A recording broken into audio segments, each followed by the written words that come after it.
Palestinian Independent Film Festival 2025, and this is the second edition. Um, I'm here now with Jafra Abujuluf. Is that correct? Is correct, yes. Yes, Hello. who is the curator of this year film festival and also the director for Limassol. Correct me if I'm wrong, Zafra, but this year it's gonna be like a cooperation of three cities. Yes, exactly. This year, PIF is going to take place also in Limassol, Cyprus, but also in Ios Nikolaos and Chania in Crete. We're collaborating with three amazing groups there: the Social Center of Chania, the Initiative for Solidarity in Chania, and the Anti-Racism Committee of Ios Nikolaos. Actually, this year is also supported by the Athens Film Festival, Palestinian Film Festival, and Dunias in Foundation in Greece. So yeah, we had the honor to collaborate with them for them to support us with So everything that we it's needed. spreading. It's spreading. So it's Exactly. Yeah. second edition for 3 days, three different cities, and you're gonna present four future films. Am I correct? True. It's this second edition is gonna happen at the same time in three different cities with the same program. We're screening four films, four feature films. Four amazing, very powerful films, We're gonna and talk about each, them if you can. Yes, a little bit yeah, later. all right, So and also it's starting June 13th, right? Till the 15th. correct, yes. So Okay. Friday, Saturday, and Sunday in the three cities. Okay. PIF describes this year as more urgent and meaningful than ever due to the events in Gaza and the West Bank. How does the festival translate this urgency into its programming and community engagement? Well, listen, we truly hoped that we're gonna hold this year's program or festival edition in better circumstances, where we have a ceasefire in Gaza, but unfortunately, we still the genocide is ongoing Yes. and it's still happening in Gaza, spreading into the West Bank. So we chose carefully the films to represent not only Gaza, but also what's happening in the West Bank, also what's happening in the 48 territories, and the state of the mental state of the Palestinian outside of these three areas in the diaspora, in Jordan, in Beirut, and in other places. So we're having four films that each represent an area, a city, and its people. And it's following personal narratives, personal stories. And so that's why for us it's very meaningful, it's very powerful program for this year. It stated that the festival frames itself as an act of resistance and collective truth telling. So, gathering stories, telling true stories, can also be another form of resistance. It's yeah, it is a cultural response of everything that is happening. Maybe it's not an act of resistance, but it's responding to everything that's happening and asking people to come and remember, discuss, and to really not only see the film, but also to really truly hear the testimonies and the stories of the people. Understand. The 2025 program highlights narratives from Gaza, West Bank, and occupied 1948 territories, correct? Right. Yeah. Um, why was it critical or vital to ensure representation across all these geographies? Because Palestine is not only one area, and it's Palestinians are living not only in historical Palestine, the 1948 territories, or in the West Bank or in Gaza, but they're living all around the world. And for us, and they have relationships to these places, to all of these places. So if they have a family in Gaza, they might have relatives in 48 territories or in the West Bank, or they visited the West Bank and they visited relatives in Jordan and etc. So for us, it's very important to represent all of these stories, all of these layers of the Palestinian identity. So it's not only one. What's happening in Gaza is not only affecting the people of Gaza, but it's affecting also all Palestinians living everywhere.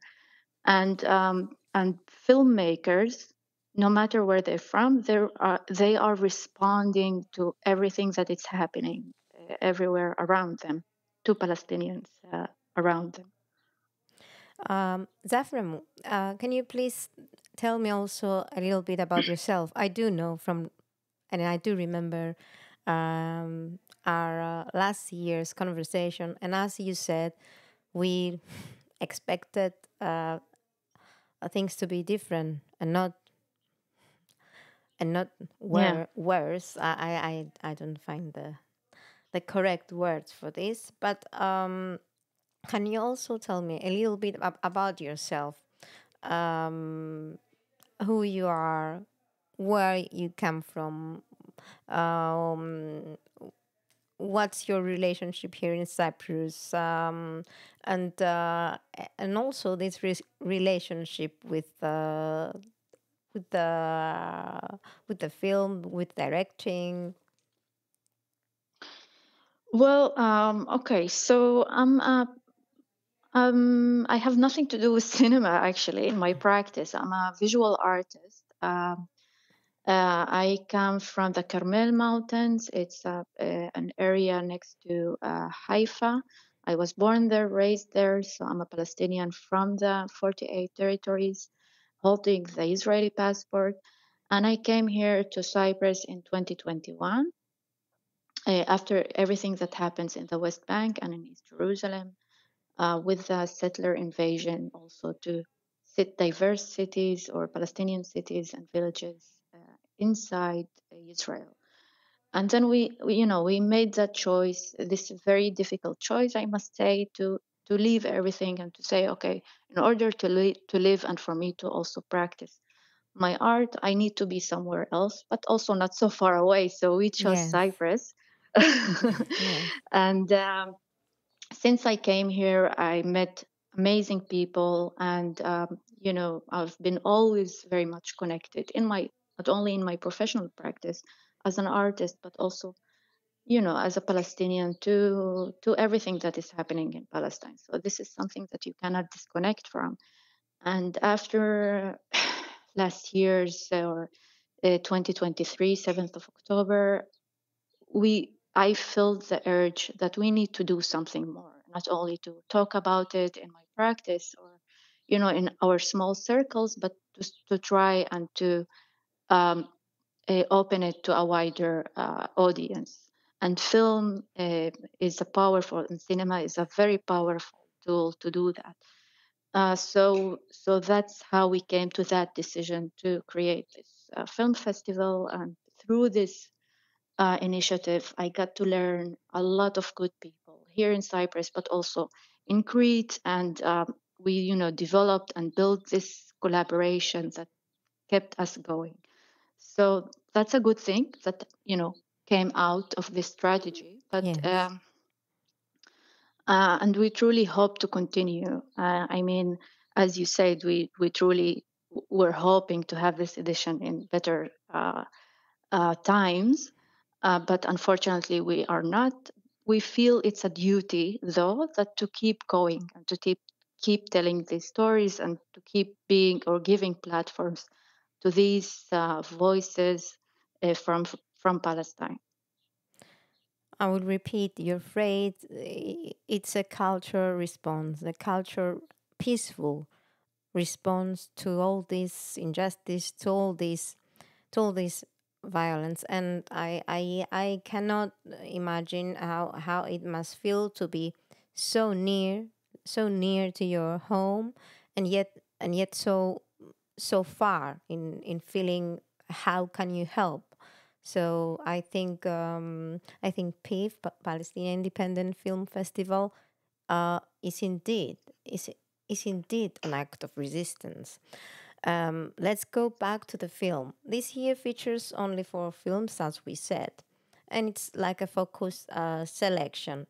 What unified these films, apart from the part that they are like stories, as you said? I think it's also these films, all of them, they're not only talking or following a personal story of, their stars, but also telling more layered narrative. It's not only, for example, the story of Dr. Ghassan Abu Sita. It's it's why he's doing it. It's although he's living in London, right? So why he's going back to Gaza, what drives him, and how he represents all Palestinians living in the diaspora. Um, it's not only about him, but it's also about his family, his kids, why he thinks his practice can, or why he decided to be a doctor as a Palestinian, not as an individual. And again, like if we're talking about another film, for example, which is Janine Janine by the director Muhammad Bakri. We're screening him for the second time, this director at PIF, with a new film that he goes back to his, previous project, Jenin from 2002. So why he went back, uh, being a Palestinian living with an Israeli citizenship in a Palestinian village in Israel. So what drives him? And then you see the connection between all of these people. They're totally different people. Muhammad is a director, and Dr. Ghassan is, he's a doctor. But you see also the similarity of their this passion to help and to do something and to be part of something bigger, um, and telling this all of that through their personal story and personal struggles. And if we talk about another film, for example, Lid, that we're going to be screening on Saturday in Limassol, it's about the people of this town, right? And not only about the space, but it's also about its people, its stories, and people build a space, people build a community in a place, and without a community, it's nothing. And again, if the fourth movie by Tiberius, which is a great film, we're gonna screen it on Sunday, and it's about women going back to their hometown in Palestine. So it has this very much intimate and personal relationship to a space, but also to community and to just talking about love and passion. I understand. So I mean, Yes, I hear your voice, and it's already, I don't know, it's already touching. So I don't know the emotional impact watching these films at this very instant. And exactly. I really also do believe that that films are a powerful artistic weapon, weapon in quotes, of course. So from us here in Radio Lemesos, and congratulations for keep going, for reaching a second edition and spreading. Thank you. I wanted to ask you also, what about beyond screenings? Will PIF include discussions or some extra events, and where they will be held here in Limassol? And of course, if someone, I will also add the links under the post of our discussion, but of Athens and Hanya. But Can you please tell us a little bit more about Limassol, about what will be held, when and where? Well, this year, because it's a very short festival and very already with 3 days with 4 films, here in Limassol, we decided not to have any Q&A guests, Mm-hmm. because we truly wanted for people to discuss after, to stay, to enjoy each other and to talk to each other. So that was the reasoning behind this decision. We wanted to give people space to breathe, because the films are very I don't want to say tough, but they are very with a lot of emotions in them, and we I wanted to believe give. it's really also difficult, by your part, to navigate all this storytelling without sensationalizing drama. At least you understand. It's like a thin line. Yes, exactly. And we really wanted also to people not only to enjoy the film, to learn something about it. It's not only about raising awareness or giving a platform for Palestinian voices, but it's also about community. We want people to come to see the film and to stay after the film, to discuss, to connect, to meet others. And it's this festival, it's all about that. It's all about community and community work and community effort. And we wrote it in our first statement. It's cinema from the people to the people. And it's not by coincidence that it's free of charge. We're trying to keep it as much as we can as free. Everything is free. Everything that people will experience in this festival will be free of charge. We're inviting everyone with open arms. Come meet us, talk to us, and see, build build a new community, or if you will, like what we're trying to do with the spaces is to create this apartheid-free zones. In Limassol, come enjoy each other, and everything is possible when you create these spaces for the people. And so we're not going to have a Q&A guests this year, but we're going to be screening interviews after the films, interviews that we did online with the filmmakers. And we're going to have some activities for people afterwards. So in the opening, it's going to be held in Mitos in Limassol. On Friday, we're asking Mitos, Palestinian. palio oxidadico? Yes? Yes, the vinegar factory. Yes. It's so we ask Palestinian women to cook for us, delights from Palestine, and we're gonna have that after the screening for people also to taste and to honor these Palestinian women living in Cyprus. So we truly want to build this community and to make it about the people this year. All right. Jafra, thank you very much. Keep I'm on. sorry, yeah. Yes, no, no. Keep on going. I will end this with the phrase from your poster in Greek. Θα παραμείνουμε όσο θα υπάρχει το θυμάρι και τα αλλιόδεντρα. I think in English it would be, we will remain here as long as the thyme remains and the olive trees. And I think as long as you said, stories are told and communities share each other and share these stories, either through filming, either through talking, either through sharing food, like you said, that is the most important thing. I wish the best, and I wish with all my heart, Jafra, that next year, in the third edition, it will be a peace celebration. Hopefully. Thank you so much for your kind words, and I hope to see you there. You will. Thank you very much, Jafra. Bye bye. Thank you.